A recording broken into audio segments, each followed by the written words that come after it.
Hello दोस्तों, कैसे हैं आप सब।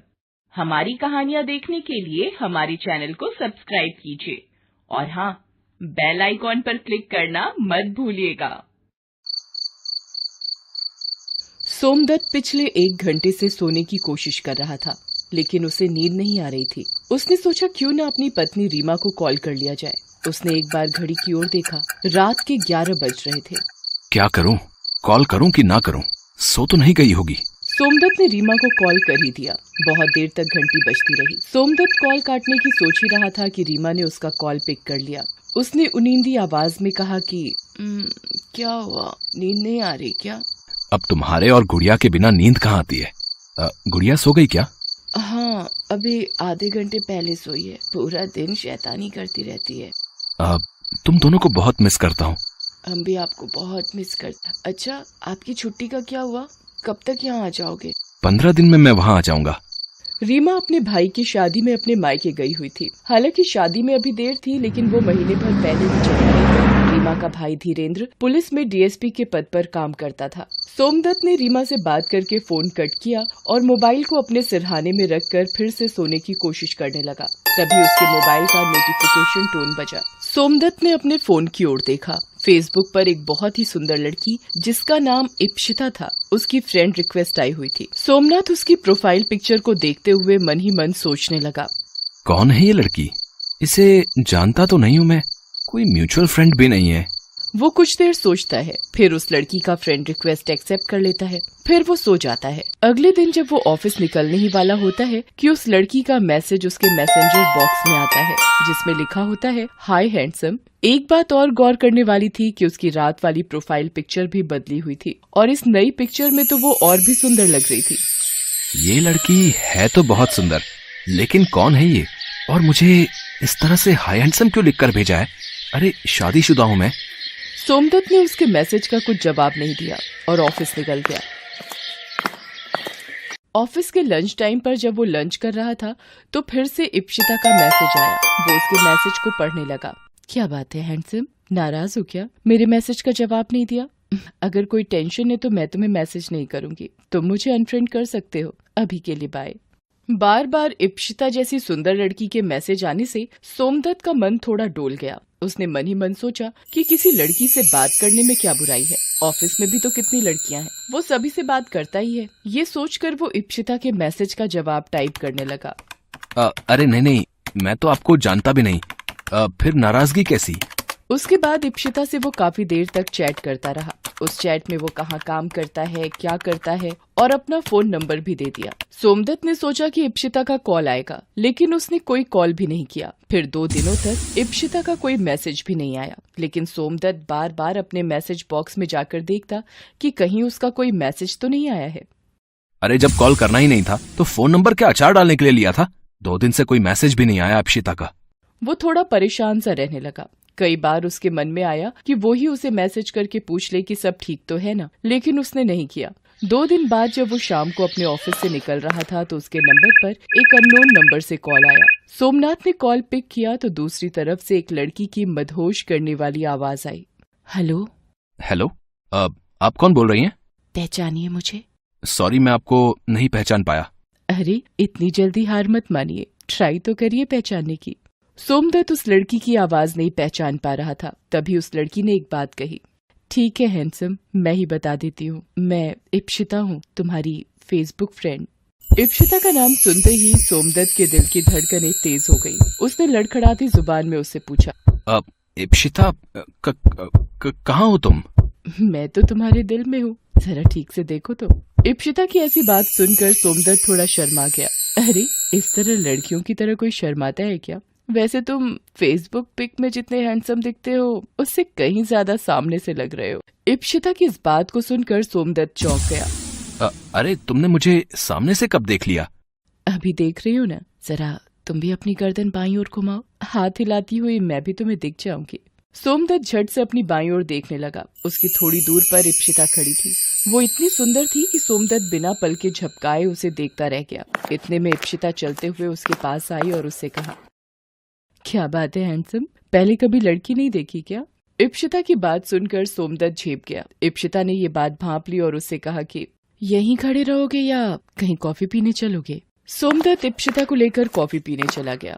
उन दोनों ने उस दिन बहुत सारी बातें की। सोमदत्त को कहीं से भी ऐसा नहीं लगा कि वो इप्शिता से पहली बार मिल रहा है। इप्शिता भी पहली ही मुलाकात में उससे बहुत खुल गई थी। फिर तो वो हर दिन मिलने लगे। उनके बीच में करने को इतनी बातें होती कि वो कभी खत्म ही नहीं होती। रात को भी वो घंटों बातें करते रहते। उनकी बात खत्म होने के बाद रीमा का कॉल आता तो वो रीमा को बोलता कि आजकल काम का बहुत प्रेशर है, क्लाइंट से बात करनी होती है। एक दिन की बात है, रात के 10 बज रहे थे। तभी हर रोज की तरह इप्शिता का कॉल आया। हेलो सोम, तुमसे एक बात कहनी थी, लेकिन कैसे कहूँ समझ नहीं आ रहा है। लगता है तुम मुझे अपना नहीं समझती, तभी बोलने में संकोच कर रही हो। अरे नहीं नहीं सोम, तुमसे ज्यादा अपना तो मेरा कोई नहीं है। तो बोलो क्या बात है। उसके बाद इप्शिता ने सोमदत्त से कहा कि आज उसके घर में कोई नहीं है और उसे रात में अकेले में डर लग रहा है। अगर तुम इस समय आ सकते हो तो आ जाओ। सोमदत्त सोच में पड़ गया। क्या हुआ, नहीं आ सकते? अच्छा रहने दो, मैं मैनेज कर लूंगी। इप्शिता ने ये बात इस अंदाज में और थोड़ा दुखी होकर कही कि सोमदत्त तुरंत तैयार होकर उसके घर पहुंच गया। ये पहली बार था जब सोमदत्त इप्शिता के घर गया था। सोमदत्त को अपने घर देख इप्शिता बहुत खुश हो गई और उसने उसे गले लगा लिया। सोमदत्त को थोड़ा अजीब तो लगा, लेकिन उसे भी इप्शिता का गले लगाना अच्छा लगा, इसलिए उसने कुछ नहीं बोला। थैंक यू सोम, तुम नहीं आते तो पता नहीं आज की रात में अकेले कैसे काटती। अच्छा, तुम कॉफी पियोगे या तुम्हारे लिए कुछ स्पेशल लेकर आऊं? ये कहकर इप्शिता किचन में चली गई। जब वो बाहर आई तो ट्रे में 2 गिलास और ड्रिंक थे। दोनों मिलकर पीने लगे। थोड़ी देर बाद सोमदत्त का सिर भारी होने लगा और वो सो गया। अगली सुबह जब उसकी नींद खुली, सोमदत्त का सिर अब भी भारी लग रहा था। तभी उसकी नजर इप्शिता पर गई, जो लगातार रोई जा रही थी। सोमदत्त ने उससे रोने का कारण पूछा। जब इप्शिता ने कारण बताया तो सोमदत्त का सिर घूम गया। वो थोड़ी देर वहां रुककर अपने घर निकल गया। आज उसका मन किसी काम में नहीं लग रहा था। वो ऑफिस भी नहीं गया। तभी उसके मोबाइल फोन के मैसेंजर में नोटिफिकेशन आया। उसने अनमनी ढंग से फोन उठाया। उसके बाद उसने फोन में जो देखा उसे देखकर वो पसीने पसीने हो गया। उसमें उसकी और इप्शिता की कई सारी तस्वीरें थीं। उन तस्वीरों को देख उसका सिर चकराने लगा। वो इप्शिता को कॉल करने ही वाला था कि किसी अनजाने नंबर से उसके पास कॉल आया। कैसी लगी ये तस्वीरें? अगर ये तस्वीरें तुम्हारी बीवी को भेज दूं तो? कौन बोल रहा है? तुम आम खाओ, गुठली मत गिनो।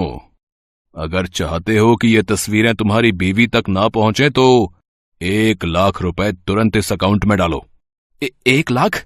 ये तो पहली किश्त है बंधु, और इज्जत बचाने के लिए ये तो कुछ भी नहीं। सोमदत्त बहुत डर गया। उसने डरते डरते इप्शिता को कॉल किया तो इप्शिता ने बोला कि सोम, पता नहीं वो कौन है, लेकिन जो भी है बहुत बदमाश है। उसने मुझे भी कॉल किया और मुझसे भी पैसे मांगे हैं। सोम, पैसे का क्या है, आएगा और चला जाएगा, लेकिन एक बार इज्जत चली गई तो सब खत्म हो जाएगा। सोमदत्त ने 1 लाख रुपए उस आदमी को दे दिए। 1 सप्ताह बाद फिर उससे 30,000 रुपए मांगे गए। 2 दिन बाद फिर से 50,000। सोमदत्त परेशान हो गया। इस बीच उसके साले की शादी की डेट नजदीक आ गई। वो जाना तो नहीं चाहता था, लेकिन रीमा ने उसे जबरदस्ती बुलाया। सोमदत्त वहां भी बहुत परेशान रहता था। रीमा को आखिर समझ नहीं आ रहा था कि उसके पति को क्या हो गया है। सारा दिन वो कुछ न कुछ सोचता रहता। रीमा ने एक बात और नोटिस की थी कि सोमदत्त अपने फोन को 1 मिनट भी अपने से अलग नहीं होने देता। कुछ तो बात जरूर है, ये हमेशा फोन को खुद से चिपकाए हुए क्यों घूमते हैं। एक दिन रीमा ने सोमदत्त को उस ब्लैकमेलर से बात करते हुए सुन लिया। उसे सारी बातें पता लग गई। उसे सोमदत्त पर बहुत गुस्सा आया, लेकिन ये समय उस पर गुस्सा करने का नहीं, उसका साथ देने का था, क्योंकि वो देख रही थी कि उसका पति कितना परेशान है। ये इप्शिता कौन है? इप्शिता? कौन इप्शिता? सोम, झूठ मत बोलिए, मुझे सब पता लग गया है। बस आप सब कुछ सच सच बता दीजिए। रीमा की बात सुनकर सोमदत्त फूट फूट कर रोने लगा और उसे सारी बातें बताई। रीमा ने अपने डीएसपी भाई धीरेन्द्र से सारी बात बताई। आप लोग बिल्कुल चिंता मत करिए, ये ब्लैकमेल करने वाले का गिरोह है जो आजकल इस ढंग से लोगों को फांसता है। और जानते हैं जीजा जी, वो इप्शिता भी उसी गिरोह की सदस्य है। धीरेन्द्र की बात सुनकर सोमदत्त शॉक्ड रह गया। हालांकि उसे भी कभी कभी उस पर शक तो होता था, लेकिन उसने अपनी बातों के जाल में सोमदत्त को इस तरह से फंसा रखा था कि उसे लगता था कि वो बहुत ही सीधी साधी लड़की है। धीरेन्द्र ने उन्हें पकड़ने के लिए जाल बिछाया। जल्द ही इप्शिता अपने गिरोह के और सदस्यों के साथ पकड़ी गई। सोमदत्त बार बार रीमा से अपने किए की माफी मांगता। रीमा बार बार उससे कहती कि मैंने आपको माफ कर दिया है। पति पत्नी का रिश्ता विश्वास पर टिका होता है, इसे कभी न टूटने दें। हेलो दोस्तों, कैसे हैं आप सब? हमारी कहानियां देखने के लिए हमारे चैनल को सब्सक्राइब कीजिए और हाँ, बेल आइकॉन पर क्लिक करना मत भूलिएगा।